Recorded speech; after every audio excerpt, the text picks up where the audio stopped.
I'd like to start by thanking you all for coming to the late-breaking abstract session this evening. My name is Rita Nanda from the University of Chicago, and I'm going to serve as the moderator for this session. We have 6 really exciting abstracts for you to hear about today. They're very short, 5-minute abstracts with 3 minutes for Q&A.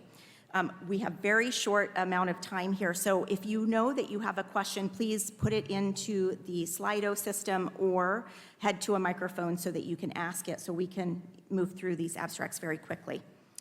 With no further ado, I'd like to get started with the first abstract by Dr. Robert Hills, The Long-Term Effects of the Omission of Immediate Surgery in Operable Breast Cancer or Reduction of Surgical Extent. Patient-level meta-analysis of the 4 randomized trials among 2,514 women.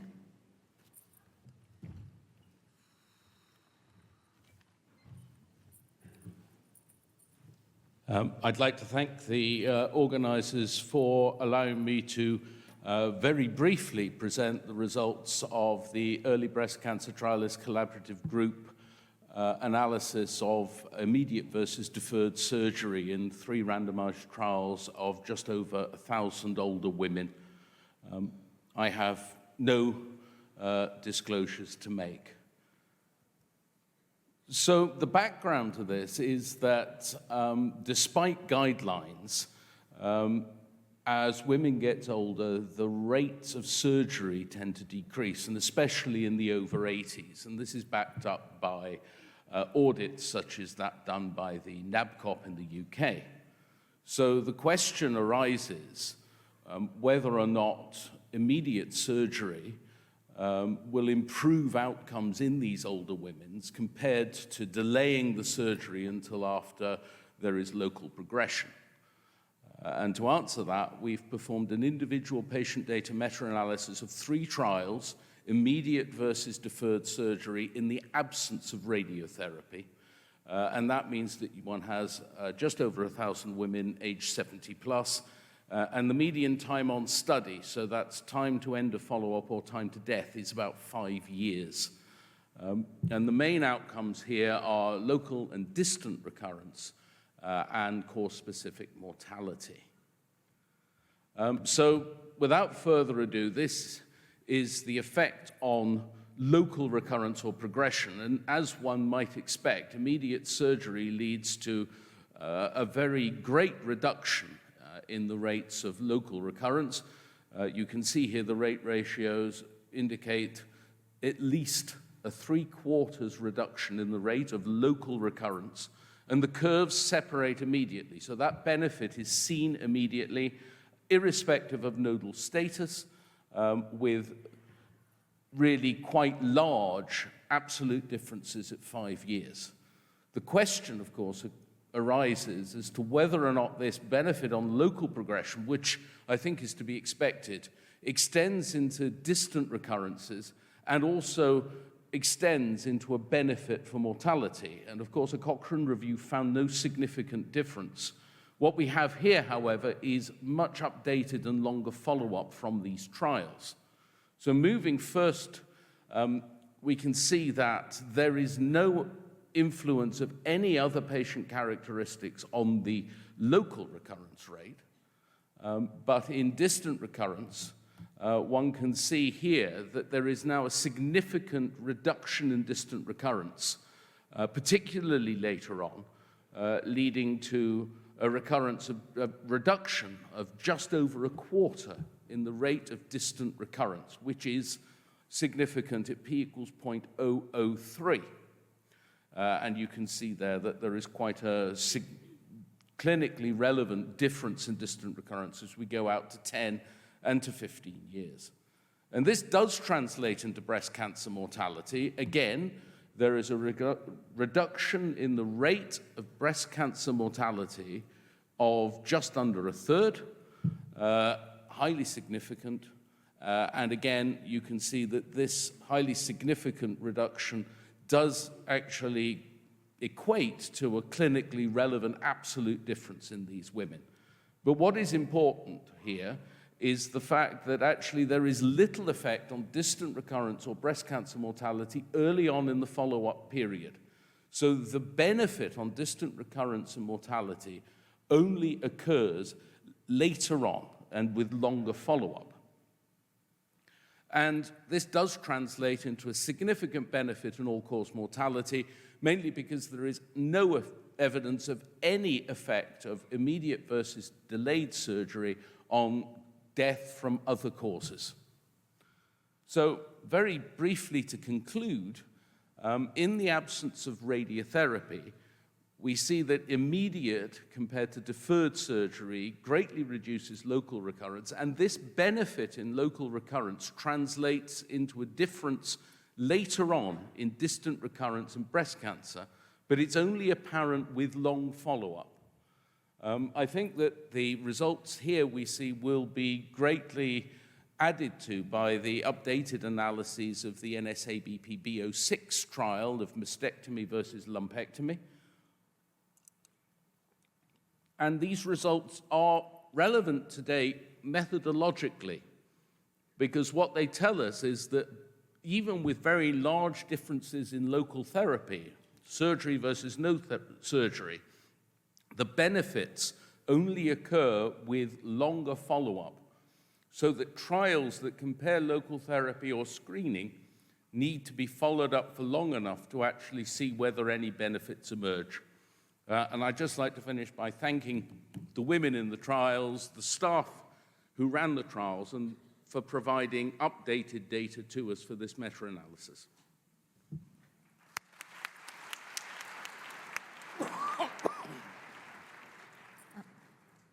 This is now open for any questions we have. Yes? Vogel, New York. Very important paper. How many of the women whose surgery was deferred never had it? So it's very difficult with some of these older trials to get that sort of data, but the issue will be that if they did not have a local progression, they would not have any further surgery. The idea would be to have surgery only at local progression.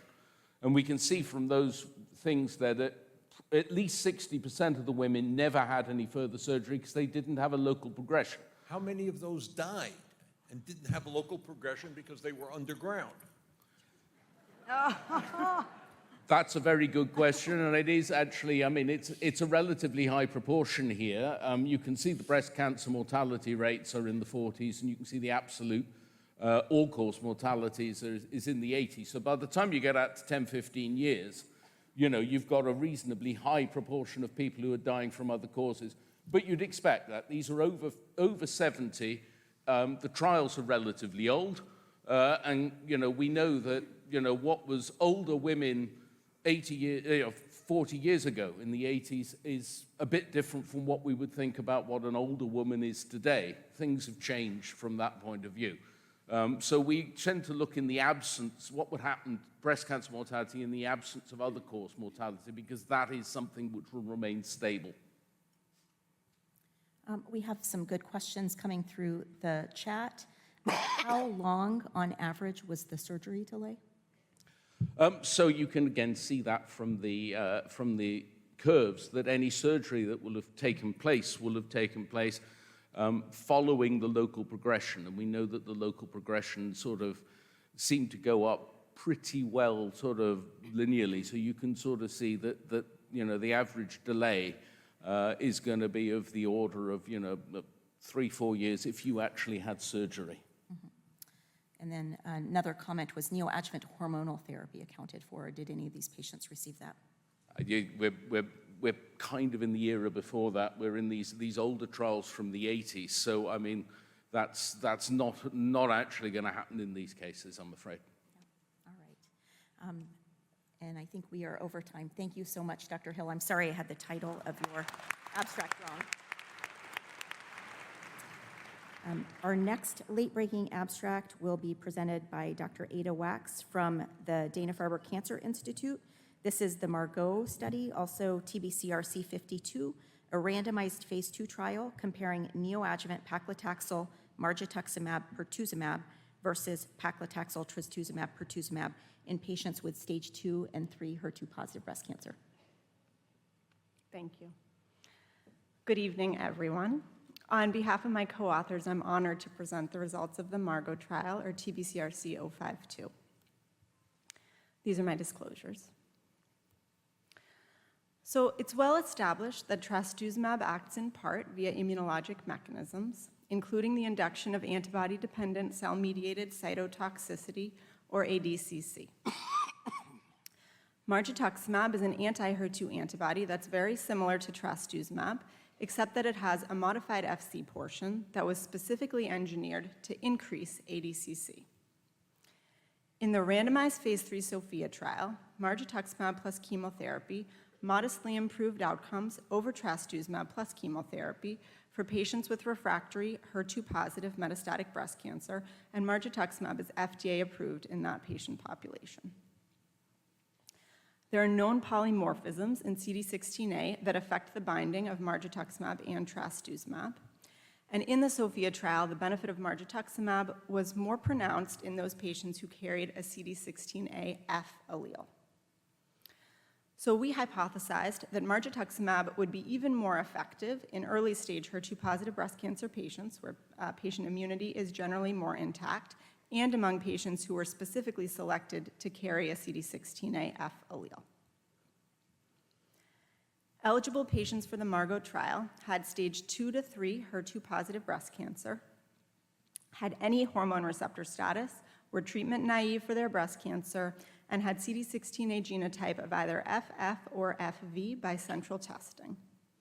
Only 6% of the patients that we screened failed due to having the ineligible CD16A VV genotype.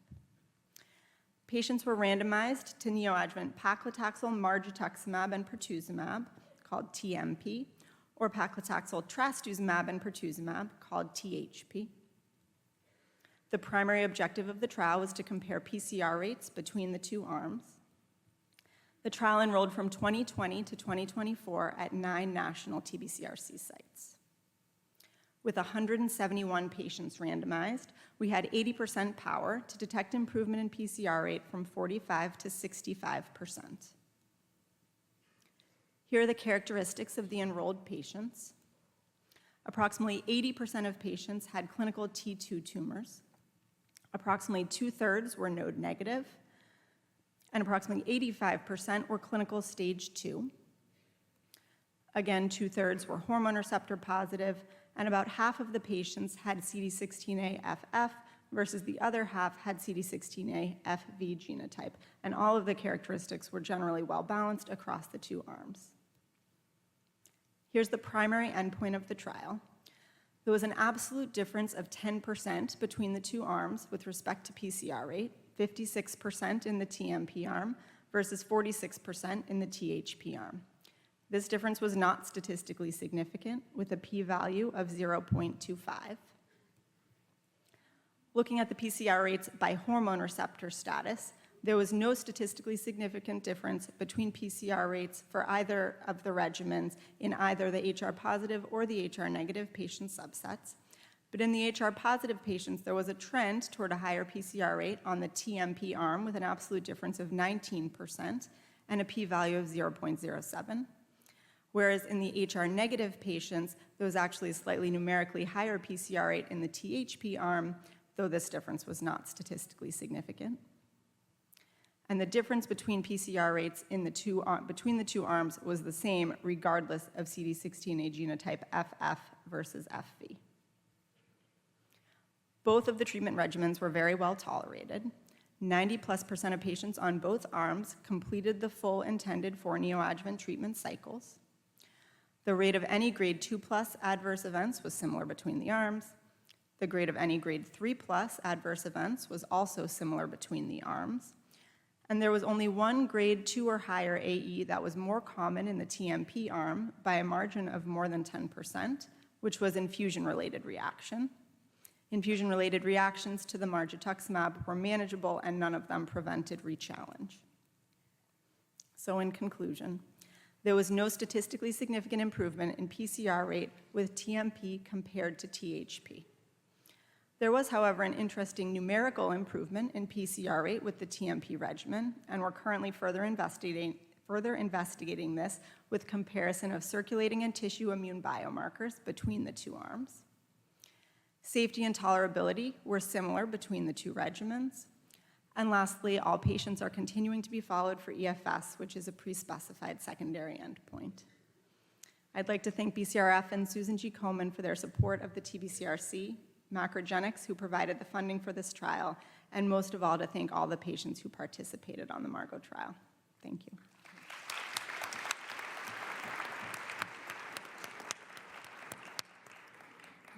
So, at the microphone to my right. Oh, to your right. Andrew Tutt, Institute of Cancer Research, London.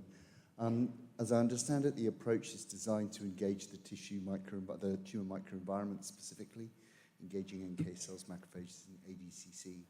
Have you studied, or are you studying, whether the effect was specifically in those tumors where that was their TME phenotype? Yes, that's absolutely what we're working on studying. So far, we have PBMC results from the large majority of patients on the trial, both baseline on treatment and multiple serial on treatment time points that we're looking at to sort of look at the circulating immune response. And we're also in an earlier phase of looking in the tissue microenvironment as well. Thank you. Yes. Michael Unch, Berlin, Germany. Since the secondary endpoint is EFS, how were these patients treated after surgery? The PCR versus the non-PCR patients? Yeah, it's a great question. So the protocol suggested management for patients, but it wasn't a protocol violation if alternative management was pursued. But what was recommended by the protocol was that for patients who had a PCR, they'd completed only the additional 14 cycles of whatever doublet therapy had gotten to them to their PCR, so either HP or MP. And in the case of residual disease, TDM1 was recommended with or without additional cytotoxic chemotherapy. Thank you. I'm going to ask a really good question from the virtual chat here. How do you explain the difference in PCR rates for TMP and HR positive versus HR negative disease? Do you think that margetuximab has a positive effect on HR positive tumors, or your thoughts about that? Yeah, I think it's a great question. I don't have an answer to it. I mean, it certainly could be a statistical fluke, given the sample sizes and the confidence intervals here. But, you know, as Dr. Tutt already alluded to, we are super interested in trying to get at an answer to that question better by understanding really the immune mechanisms underlying the responders and the non-responders. All right. And one last question at the microphone. Nick Murray from Adelaide.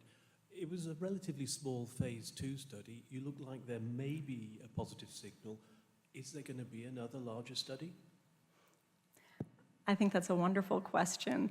At this point, not that I am aware of, I think the neoadjuvant space for HER2 positive breast cancer is a very busy and rapidly evolving one. I'm not aware of a planned larger study at this point, but I agree that the data are interesting.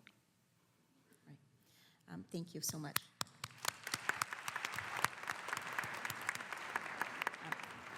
We'll move on to our third abstract, presented by Sibylle Loibl from the German Cooperative Group. Primary results of the randomized phase 3 trial comparing first-line endocrine therapy plus palbo versus standard mono-chemotherapy in women with high-risk HER2 negative HR positive metastatic breast cancer and indication for chemotherapy, the PADMA study. Thank you. Good evening. It's a pleasure to present the PADMA study on behalf of my co-investigators. I'm very grateful to the organizing committee that they have selected this trial for presentation here. These are my disclosures. So we all know that the international guidelines recommend for a long time an endocrine-based therapy as first-line treatment in HER2-negative, hormone receptor-positive metastatic breast cancer, and even more strongly when the CDK4/6 inhibitors came on board. But still, due to the lack of prospective data comparing those two treatment approaches, many patients still received first-line chemotherapy at the time when we started the study. So we started the PADMA study as one of the first prospective randomized open-label multicenter phase 4 trial to compare palbociclib with endocrine treatment versus mono-chemotherapy as treatment of physician's choice as first-line therapy. So this is the design of the study. 150 patients were planned to be enrolled in hormone receptor positive, HER2 negative metastatic breast cancer as first line. The patients had to have an indication for mono-chemotherapy. They did not have an asymptomatic disease, bone-only disease of oligometastatic disease. They also should not have an uncontrolled CNS metastasis and have a life expectancy of at least 6 months. Patients were then randomized in a 1-to-1 fashion to either receive palbociclib plus endocrine treatment, of mono-chemotherapy, off treatment as physician's choice, either capecitabine, paclitaxel, epirubicin, or vinorelbine. And the patients were stratified according to the endocrine resistance or symptomatic versus asymptomatic disease. The primary endpoint was time to treatment failure, which is defined as the time from randomization to discontinuation of the treatment, either due to disease progression or death, or toxicity, our patient's preference. Progression-free survival was a secondary endpoint, as was overall survival, safety, tolerability, and treatment compliance, amongst others, which we are not going to present today.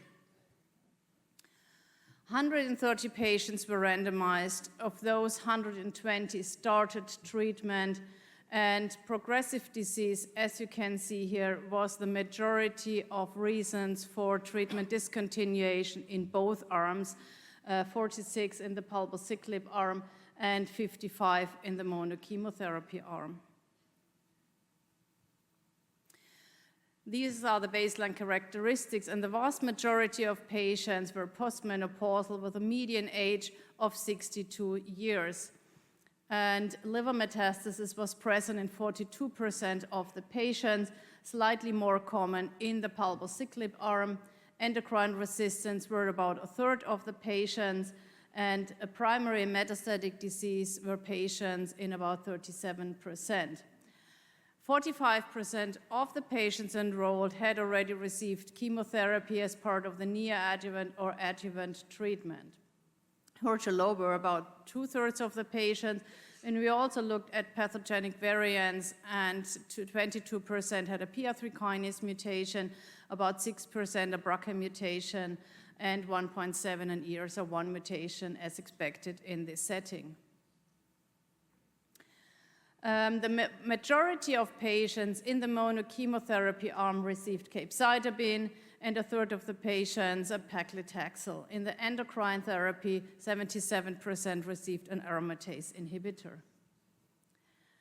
The primary endpoint, time to treatment failure, was significantly and clinically meaningful improved with palbociclib and endocrine therapy from 6.1 to 17.2 months, which was highly statistically significant, a hazard ratio of 0.45 after median follow-up of 36.8 months.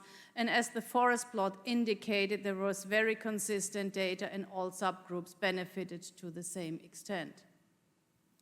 Secondary endpoint was the PFS, which shows almost identical data, and the chemotherapy arm had a PFS of 7.8 months, which could be improved to 18.7 months with a hazard ratio of 0.65, and which was, again, highly statistically significant.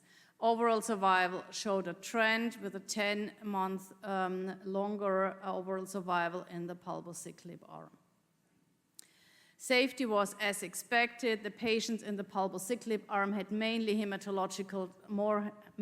more hematological toxicities than the patients in the mono-chemotherapy arm. Remember, the majority received capecitabine here. Non-hematological toxicities were equally distributed. So in conclusion, the PADMA trial in high-risk hormone receptor-positive, HER2-negative metastatic breast cancer met its primary endpoint and demonstrated a statistically significant and clinically meaningful improvement in time to treatment failure, which is a very patient-centric endpoint, as well as PFS, and you see the data here. Overall survival could be improved, and we overall also know new safety signals. And I think the PADMA trial contributed to the data that endocrine-based therapy with a CDK4/6 inhibitor is really the standard of care as first-line treatment. Thank you.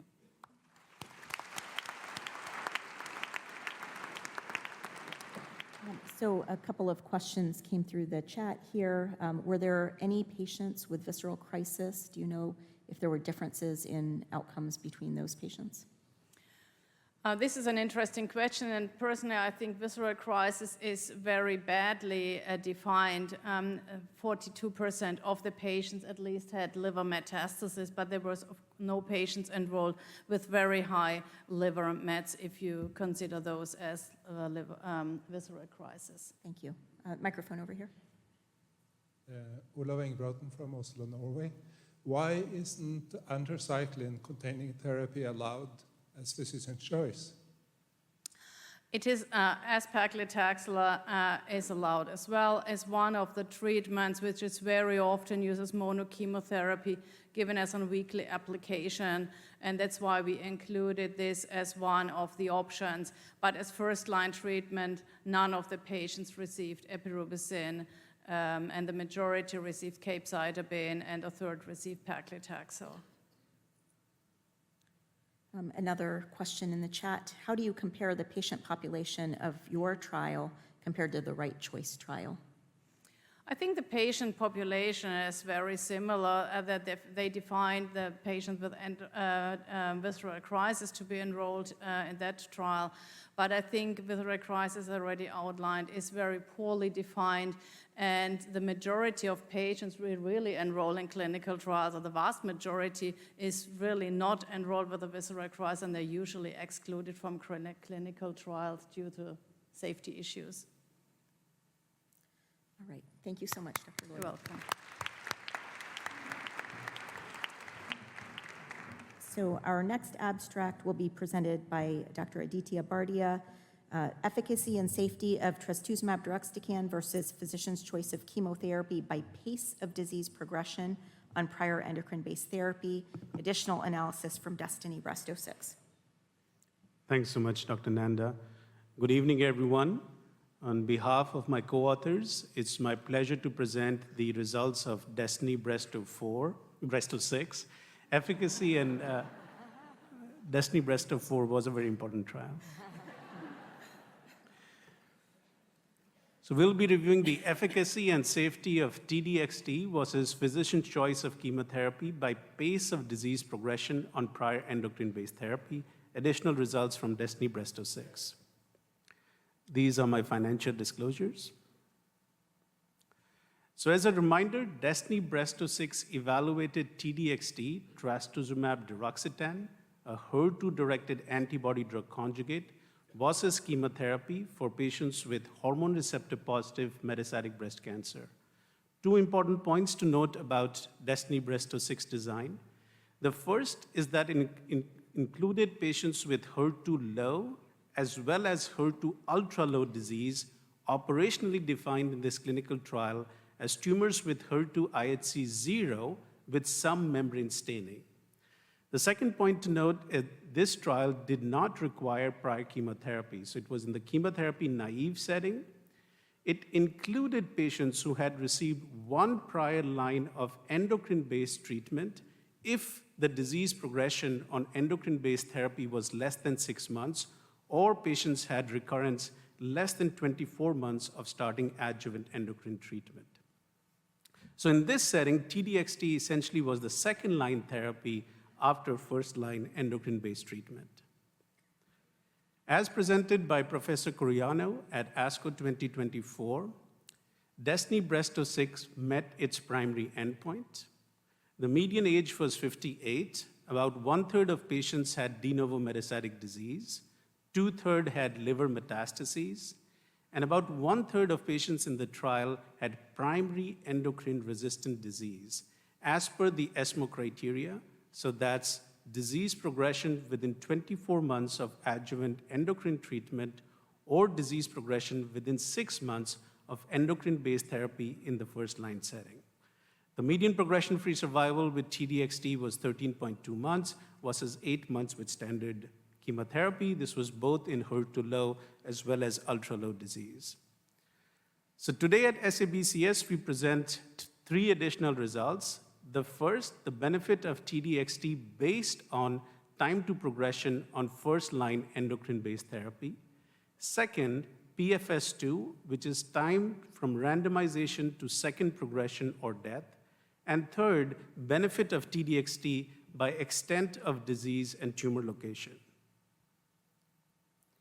So let me start with prior duration of endocrine-based therapy. In patients who had rapid disease progression on first-line endocrine-based therapy, so that's less than 6 months, the median progression-free survival with T-DXd was 14 months versus 6.5 months with standard endocrine therapy. This corresponded to a hazard ratio of 0.38. If we look at duration 6 to 12 or more than 12, consistent results were seen. T-DXd outperformed standard chemotherapy. And if we look at primary endocrine resistance or secondary endocrine resistance, the benefit was consistent. The benefit of T-DXd was higher as compared to standard chemotherapy. In terms of response rate across all these subgroups, the response rate was about 60% with T-DXd versus about 25% with standard chemotherapy. And in terms of duration of response, it was more than a year in all these subgroups. We then looked at PFS2.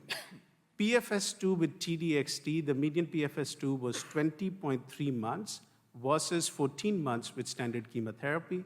This corresponded to a hazard ratio of 0.62. Again, looking at the different subgroups by time to progression on first-line therapy, the benefit with T-DXd was maintained. We then looked at PFS by disease burden, less than 3 metastatic sites versus more than 3 metastatic sites. Again, the benefit with T-DXd was seen in both these subgroups. Looked at liver metastases, baseline tumor size, and visceral mets in all the subgroups. T-DXd outperformed standard chemotherapy. And finally, looking at safety, this butterfly plot summarizes the adverse events with T-DXd versus standard chemotherapy. T-DXd is represented in shades of blue, standard chemotherapy in shades of gray. So you can see there was no major difference in the safety profile by T-DXd in any of the subgroup if we compare that with the overall safety population, including pneumonitis. The rate of pneumonitis did not vary by the time to disease progression on first-line endocrine-based treatment or the pace of disease progression. If we look at disease burden, again, there was no major difference among the subgroups related to the AEs with T-DXd. So in conclusion, T-DXd demonstrated a clinically meaningful benefit versus standard chemotherapy regardless of time to progression on first-line endocrine-based treatment. This included patients with rapid disease progression on first-line endocrine-based treatment. In this setting, T-DXd was used as the second-line therapy after endocrine-based therapy. The efficacy outcomes were consistent in primary and secondary endocrine-resistant population. PFS2 favored T-DXd. The efficacy was seen regardless of disease burden, also in patients with lower disease burden, and the safety profile in the subgroups were consistent with the overall study population. So T-DXd is potentially an effective option in patients with hormone receptor positive HER2 low as well as ultra low metastatic breast cancer following one or more endocrine-based options. I would like to thank the researchers, investigators, sponsors, and patients for participating in this clinical trial. Thank you so much for your attention.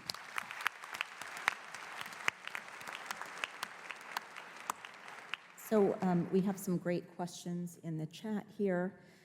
So what was the most common therapy after progression on T-DXd or treatment of physician's choice, if you know? We are analyzing the data. We don't have the results yet in terms of what the patients received next, but as we can see from PFS2 analysis, there was limited cross-resistance, and so that's why the benefit that was seen with T-DXd versus standard chemotherapy was maintained when the patients received the next line of therapy. Great, thank you. And another question, any information about T-DXd response according to PIK3CA mutation status in the endocrine-resistant patients? Yeah, that's a good question, especially in patients who had rapid disease progression, because there are other options in the second-line setting. We've not done the biomarker analysis yet, but we would be conducting biomarker analysis looking at PIK3CA, looking at other mutations, also looking at HER2 by different analytical methods, and would be presenting that in the future. One other good question, and you may not know the answer to this, but for the patients, any information for the data on the subgroup of patients who might have gotten T-DXd as the next line of therapy if they were randomized to treatment of physician's choice? So the option in terms of treatment of physician's choice were capecitabine and taxanes, and a number of proportion, about 50-60% received capecitabine. So it was a mix between capecitabine and taxanes in that setting. Do you know what proportion of those, though, went on to get T-DXd as the next line of therapy? I see. So in patients who were randomized to the control arm, after disease progression in the control arm, they could receive T-DXd because it was approved in that setting. We don't have that proportion yet. Okay. All right. Thank you very much.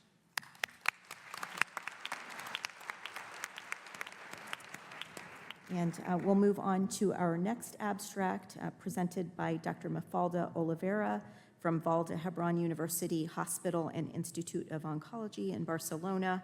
The primary results of SOLTI VALENTINE neoadjuvant randomized phase 2 trial of HER3 DXd alone or in combination with letrozole for high-risk hormone receptor positive HER2 negative early breast cancer. Thank you. Thank you so much. On behalf of my co-authors, I would like to thank the opportunity to present today the primary results of SOLTI VALENTINE. These are my disclosures. So multi-agent chemotherapy improves survival outcomes in high-risk HR-positive, HER2-negative early breast cancer, but there remains a need for more effective and tolerable strategies in this context. HER3-DXd is a potential first-in-class HER3-directed ADC with activity in multiple breast cancer subtypes. In SOLTI HER3, a single dose of HER3-DXd was associated with increased CELTIL score and clinical response in patients with HR-positive, HER2-negative early breast cancer. So our hypothesis for SOLTI VALENTINE was that HER3-DXd, either a single agent or in combination with letrozole, is an effective and safe neoadjuvant treatment option for women with treatment-naive, high-risk HR-positive, HER2-negative breast cancer. SOLTI VALENTINE is a randomized, non-comparative phase 2 study evaluating HER3-DXd alone or with letrozole in high-risk HR-positive, HER2-negative operable breast cancer, and this was defined as the presence of a Ki-67 of at least 20% or a high genomic risk by gene signature. Patients were stratified by axillary nodal status and randomized in a 2:2:1 ratio to HER3-DXd 5.6 mg/kg every 21 days for 6 cycles, the same with letrozole, or standard multi-agent chemotherapy with EC or AC and taxanes. Tissue was collected at baseline prior to cycle 2 day 1 and at surgery, and the primary endpoint was PCR rate. You can see there also secondary endpoints that we will report today, and IDFS will be reported at a later time point. In this non-comparative trial, the sample size was selected to achieve a certain level of precision in the PCR estimation for each arm, and the chemotherapy arm was included as an internal response control and to recruit in this trial the right patient population. Today, we will present the final analysis of the primary endpoint. So from November 2022 to September 2023, 122 patients were included. 50 in the HER3-DXd, 48 in the HER3-DXd plus letrozole, and 24 patients in the chemotherapy arm. 53% of the patients were premenopausal, 38% had T3 or 4 tumors, mainly in the HER3-DXd arms. Over 1/3 had stage 3 disease, and most of the tumors had HER3 high expression by Ventana and a luminal B intrinsic subtype. So for the primary endpoint in SOLTI VALENTINE, HER3-DXd showed PCR and overall response rates similar to standard multi-agent chemotherapy. The PCR rate for HER3-DXd was 4%, for the combination of HER3-DXd and letrozole 2.1%, and for chemotherapy 4.2%. But please note the small absolute numbers of PCRs in each arm. Overall response rate was 74.6%, achieving 81.3% in the HER3-DXd plus letrozole arm. There were only 2 cases of progressive disease, one with HER3-DXd plus letrozole and another with chemotherapy. Now, some biological correlative studies. The Ki-67 drop at cycle 2 day 1 and further reduction at surgery was observed across arms, being more pronounced in the HER3-DXd plus letrozole arm. A switch from baseline PAM50 luminal B to less proliferative luminal A or normal-like subtypes at surgery was also observed in the 3 arms. And additionally, in the HER3-DXd containing arms, there was a significant change in CelTIL score from baseline to cycle 2 day 1 and from baseline to surgery. There was also an association of CelTIL's change with radiological response and a shift from high to and medium baseline risk of recurrence to low ROR scores at surgery, and this occurred also in the chemotherapy arm.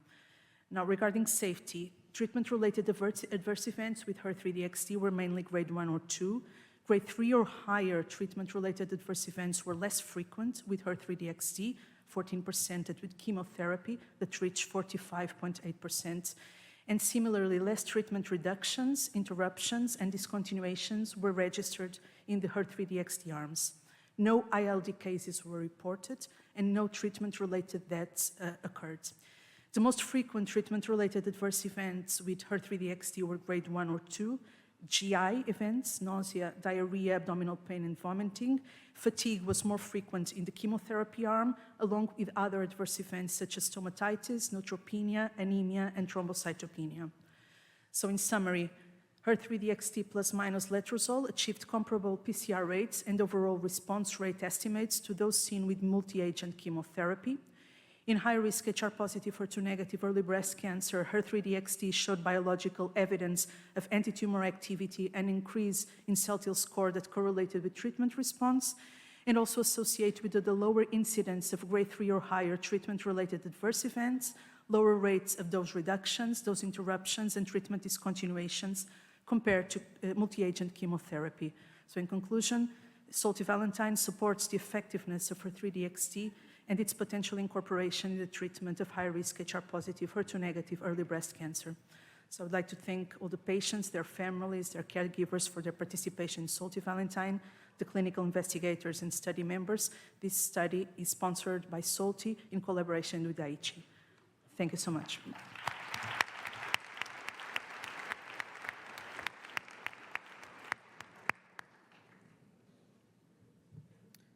All right, so we have some questions in the chat. Any thoughts about the PCR rate in the high genomic group and why it was a little bit lower than perhaps we might expect? Yeah, great question. So to clarify, most of the patients, in fact, all the patients but one were included with the Ki-67 criteria, so just one patient was high risk by Prosigna. So, but it's true that if we look at other trials that included the same population of patients, the PCR rate does not reach the 15% of the control arm of Keynote 756, for instance. But I think that there, we don't have the data, but probably there are more non-luminal intrinsic subtypes. They are selected for the grade 3 criteria that we did not include in this trial. Thank you. Microphone over here. Vogel, New York. Very nice presentation. I wonder if the interval between starting therapy and surgery was the usual 6 cycles, and was that enough time to see a letrozole effect? Wouldn't you have to give the letrozole and the HER3-DXd longer to maybe get some benefit from the letrozole? Thank you, Dr. Vogel. Excellent question, actually. So the reason for including the combination arm in the first place was in order to see if there was some antagonism with the ADC and the endocrine treatment that we did not expect, but it was important to see. We do know that endocrine treatment given for more time can have more biological effect. The exact duration of the treatment with HER3-DXd is currently also an ongoing question of debate. And one last question from online. Any data on HER3 expression in the tumor samples of the recruited patients, and if that matters? Yes, so most of the patients had high HER3 expression as measured by Ventana. From the data that we have, and this did not, the expression of HER3 did not correlate with response, tumor response. We did not have the data for PCR because of the very low numbers, of course. Okay. Thank you very much. And last but not least, we have Dr. Joyce O'Shaughnessy from the Baylor-Sammons Cancer Institute. She is going to be presenting the exploratory biomarker analysis of the phase 3 KEYNOTE-522 trial of neoadjuvant pembrolizumab or placebo plus chemotherapy, followed by adjuvant pembrolizumab or placebo for early stage TNBC. Good afternoon, everyone. On behalf of my co-investigators, it's my pleasure to present the exploratory biomarker analysis from the phase 3 KEYNOTE-522 trial. Here are my disclosures. KEYNOTE-522 showed that the addition of neoadjuvant pembrolizumab to chemotherapy significantly improved the pathologic complete response rate, event-free survival, as well as overall survival compared with neoadjuvant chemotherapy plus placebo in stage 2 or 3 triple-negative breast cancer patients. We now present the exploratory biomarker analyses evaluating associations between potential biomarkers for pathologic complete response and event-free survival and pembrolizumab according to a pre-specified statistical analysis plan. Biomarker signatures were evaluated on pre-treatment tissues by whole exome or RNA sequencing and included the T-cell inflamed gene expression signature, tumor mutation burden, and multiple non-T-cell inflamed GEP consensus signatures, as well as TNBC molecular subtypes, homologous recombination deficiency, HER2 signaling, and PTEN loss signature. The T-cell inflamed GEP was positively associated with PCR and EFS in both treatment arms. Tumor mutation burden was significantly positively associated with PCR in both treatment arms and with EFS only in the pembrolizumab plus chemotherapy arm. Shown here are the PCR rates and the EFS curves for the highest tertile of T-cell inflamed GEP compared with the lower levels for the chemotherapy arm in red and the pembrolizumab chemotherapy arm in green. Pembro improved EFS in patients whose cancers had a high or lower T-cell inflamed GEP. On the right, patients whose cancers had high TMB per the pre-specified cutoff had a markedly higher EFS rate with pembrolizumab, although hazard ratios for EFS were not analyzed as the number of TMB high patients was too small. Patients with lower TMB on the left also benefited from pembrolizumab. Glycolysis and proliferation signatures were positively associated with PCR in green, but not EFS in both arms, and there was a modest inverse association between the stromal EMT TGF-beta signature and PCR and EFS rates in the pembro chemo, but not in the placebo chemo arm. The PTEN loss signature was positively associated with PCR rates on both arms and with EFS in the pembro arm, while the presence of HRD correlated with PCR, but not with EFS on both study arms. TNB molecular subtypes were modestly associated with PCR and EFS in both arms. Shown here are the PCR and EFS rates by TNBC molecular subtyping. The luminal androgen receptor subtype had the lowest PCR rate with chemotherapy alone and the largest improvement in PCR rate with the addition of pembro. All subtypes had improved EFS with the addition of pembro, with the largest absolute benefit in the LAR subgroup. HRD negativity was associated with lower PCR and EFS rates, but both HRD positive and negative patients had improved EFS with the addition of pembro. In conclusion, this pre-specified exploratory analysis of KEYNOTE-522 found that several biomarkers, including T-cell inflamed GEP, were positively prognostic for PCR and or EFS, but were not predictive of benefit from pembrolizumab. Higher TMB was associated with improved EFS in the pembro plus chemo arm, but not the placebo plus chemo arm. Notably, there were few patients with high TMB in this TNBC population.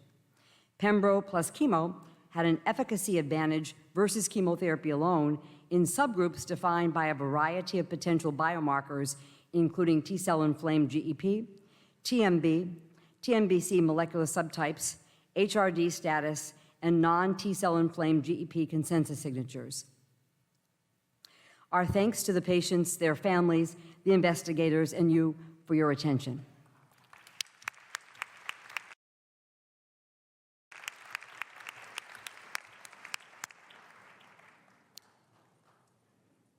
There are a few questions in the chat. What proportion of patients had a high tumor mutational burden in this cohort? Do you know?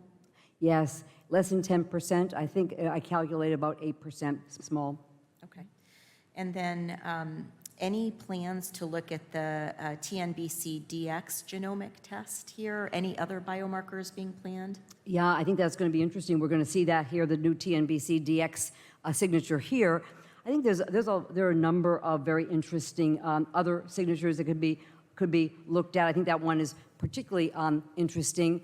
And so I think there are a number of suggestions that have been made for additional biomarkers, so we're kind of collating those. Yeah. And there are a lot of people who are asking about TIL. If you just want to comment and maybe remind people that what's been done in the past, looking at TIL and predictive benefit from pembrolizumab. Yeah, so TIL, the surrogate here was the T-cell inflamed gene expression profile. Here was the T-cell inflamed gene expression profile. And TIL, the pathologic complete response rate goes up proportionately by the increasing amount of stromal TIL, about 10%, I think, increments. But so TIL is very, very important. And I think that's what we did see. The thing is that patients, even with a low T-cell inflamed gene expression profile, even with low, they still benefit. So it doesn't differentiate who benefits and who doesn't. All right, thank you. And the microphone over here.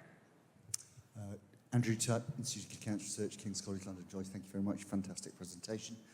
Can I just ask some detail about the HRD analysis? You said it was based on an exome. Is there any more detail on that, and how would we relate that to other HRD signatures we would know, Myriad My Choice, the Foundation Medicine panel, or HR Detect? Mm-hmm. Yeah, it's done. Yeah, it's done, as you said, on whole exome sequencing, and they break it down into 552 basically genomic parts of this whole exome, and they're looking for percent LOH.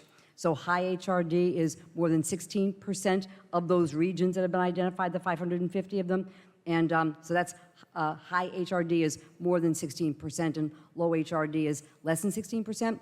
That has been validated with the Myriad, My Risk. That has been validated. Thank you. Another question at the microphone. Yeah, hi Joyce, Fraser Simmons from MD Anderson.